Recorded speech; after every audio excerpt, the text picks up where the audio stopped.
आज के सत्संग में हम सत्संग को लेकर ही बात करने वाले हैं।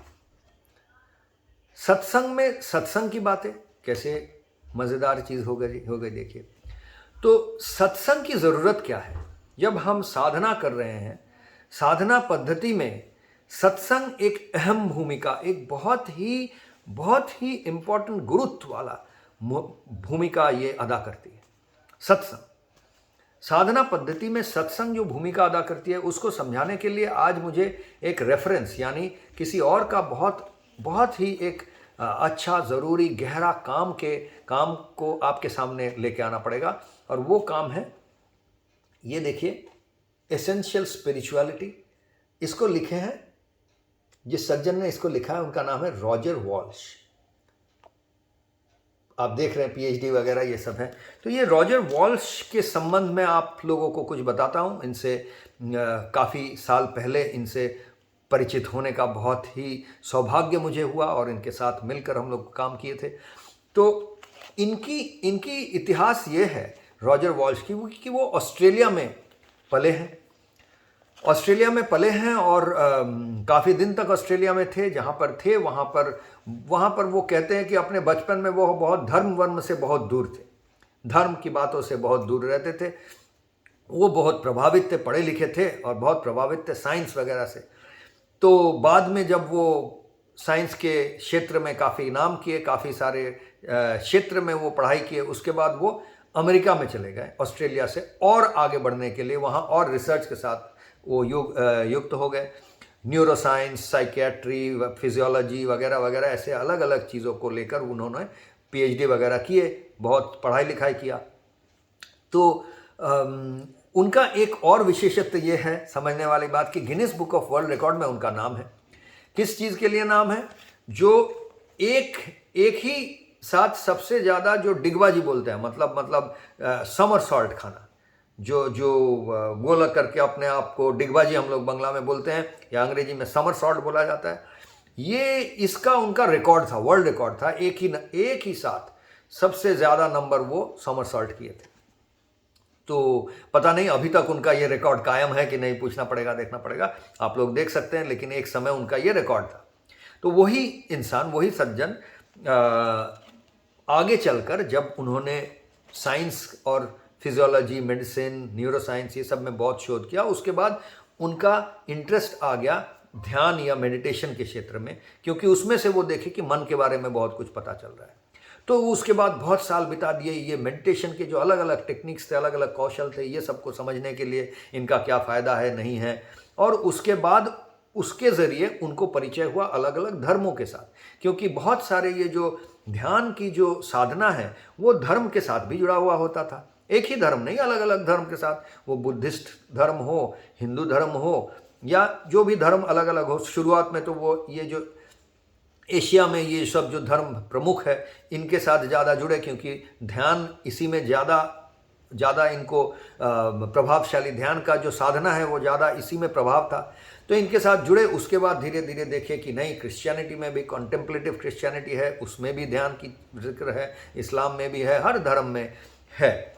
तो ये सब के ज़रिए उनके धर्म के प्रति थोड़ा एक आकर्षण हुआ। वो हर एक धर्म को, विश्व में जो अलग अलग धर्म, बहुत लोग प्रभावित हुए हैं, अलग अलग धर्म को मानते हैं, ऐसे धर्मों का उन्होंने बहुत शोधन किया। 23 साल इन अलग अलग धर्म के उन्होंने शोधन किया, स्टडी किया। तो ये धर्मों को स्टडी करने के बाद उनका इरादा था कि हर धर्म में ही वो देखे कि कोई ना कोई साधना पद्धति भी छुपा हुआ है। धर्म में वो देखे कि बहुत सारे ऐसे चीज़ें जो कुछ काम के नहीं हैं, जो धर्म के अंदर आ गए हैं, उन चीज़ों के लिए बहुत लोग उनके जैसे, वो खुद कहते थे, वो भी उन्हीं में से एक थे, जो धर्म को छोड़ ही दिए थे, धर्म को कुछ मानते ही नहीं थे, क्योंकि धर्म में बहुत कुछ ऐसा आ गया था जिसका कोई आज के ज़माने में जिसका कोई फ़ायदा नहीं है, लगता था उनको ऐसा। लेकिन वो देखे कि ये सब के अंतराल में छुपा हुआ ऐसे बहुत सारे खजाना है हर धर्म में, जो कि साधना पद्धति है, जो चिरंतन है, सनातन है, कहा जाता है पेरिनियल, अंग्रेजी का शब्द है पेरिनियल। तो ऐसे बहुत सारे पेरिनियल प्रैक्टिसेस यानी सनातन साधना, जो साधना पद्धति चिरंतन है, ऐसी कुछ साधनाओं का खोज उनको मिला हर धर्म के अंदर। तो उन्होंने ये 7 प्रमुख धर्म, जो बड़े बड़े धर्म हैं, उन धर्म को अच्छा से शोध करके उनमें से उनको जो 6 बड़े बड़े जो धर्म हैं उनको उन्होंने स्टडी किया, शोध किया, और उनमें से उनको 7 प्रमुख साधना पद्धति मिला जो कि हर 6 ये बड़े बड़े जो धर्म हैं उसमें कॉमन है। माने वो सब में उनको दिखाई दिया किसी ना किसी तरह से ये जो साधना पद्धति है ये हर धर्म के अंदर किसी ना किसी तरह से छुपा हुआ है। तो इन 7 जो पेरिनियल प्रैक्टिसेस या चिरंतन साधना पद्धति है, उन चिरंतन साधना पद्धतियों को लेकर ही उन्होंने इस किताब को लिखा। इसमें 7 चैप्टर्स है, जैसे ये चैप्टर 1 ऐसे ही 7 चैप्टर्स है। तो 7 चैप्टर में उन्होंने ये 7 पद्धतियाँ जो है उनके बारे में लिखा। देखिए लिखते हैं the 7 central practices to awaken heart and mind. 7 central मतलब हर धर्म के अंदर जो छुपा हुआ है। तो वो कौन से 7 है इसके बारे में हम बात करते रहेंगे। ऐसे तो आपको समझ में आ रहा है। ये ही नहीं, ऐसे बहुत सारे जो चिंतक हैं, ऋषि मुनि, आज के ज़माने के ऋषि मुनि में माने जाएंगे, ये प्रभावशाली सोचने वाले जो लोग हैं, उनके सबके सोच चिंतन को लेकर ही हमारा ये कर्मयोग फॉर 21st सेंचुरी और इसका फिट फॉर लाइफ प्रोग्राम को डिज़ाइन किया गया है। लेकिन एक चीज़ जिसके बारे में मैं आज बात कर रहा हूँ वो है संगत या सत्संग की क्या ज़रूरत है। तो ये देखिए, ये किताब चैप्टर 1 यहाँ से शुरू हो रही है, लेकिन चैप्टर 1 लिखने के पहले ही उन्होंने और इतने सारे किताब लिख लिए हैं। किताब का ऑलरेडी इतना भी वो लिख डाले हैं। यहाँ से चैप्टर 1 शुरू हो रहा है। तो इसमें क्या लिखे हैं? इसमें उन्होंने लिखा है कि इस किताब लिखने के पीछे उनका जो चिंतन है, जो उनका रिसर्च है, जो उतना उनका जो इतिहास है, वो सब के बारे में लिखे हैं। अपने बारे में, अपने जीवन के बारे में सारा कुछ आपको एक बैकग्राउंड दे रहे हैं कि कैसे करके वो इतना तक पहुँचे हैं। अब उसमें एक चैप्टर ये भी है इसके पहले कि इस किताब को आप कैसे व्यवहार करें, मतलब किस तरह से इस किताब को पढ़े, इसको अपना जीवन में लाए, तब आपको फ़ायदा कैसे होगा। तो वही प्रधानतः वही लिखा हुआ है इतने शुरुआत। अब शुरुआती जो पार्ट है, ये जो शुरुआती पार्ट है, इसका जो लास्ट पैराग्राफ है, मतलब ये पूरा का जो सार मर्म एक है, उसको मैं एक बार पढ़ के सुनाता हूँ। अंग्रेजी में ही सुनाऊंगा और थोड़ा थोड़ा हिंदी में बताते रहूँगा।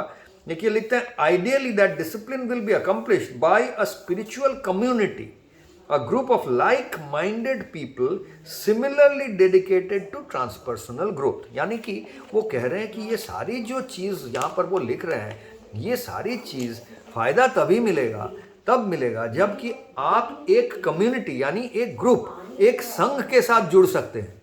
एक संघ के साथ जुड़ने का मतलब होता है कि आप किसी और 2-4 लोग, ऐसे 2-4, 5, 6, 7, 11 जितने भी लोग आप जुड़ सकते हैं, ऐसे कुछ लोगों के साथ जुड़िए। और जुड़ के कैसे लोग होने चाहिए? Who are a group of like minded people similarly dedicated to transpersonal growth. मतलब ऐसे लोग जिनकी मानसिकता, जिनकी विचारधारा, जिनकी चिंतन आपके ही जैसा ट्रांसपर्सनल ग्रोथ की ओर। ट्रांसपर्सनल ग्रोथ यानी विकास। कैसा विकास? पर्सनल ग्रोथ यानी खुद का विकास।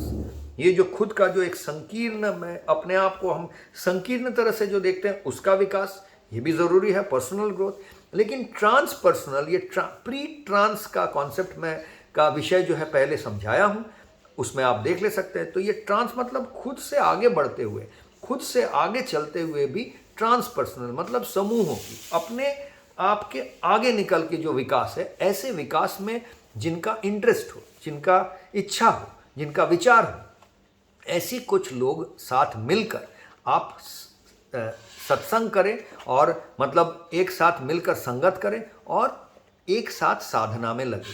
तब आपकी साधना पद्धति में जोर मिलेगा, साधना पद्धति काम में आएगा। तो इसकी बहुत ज़रूरत है। इसके बाद वो कहते हैं, this community will provide support that the larger community can not.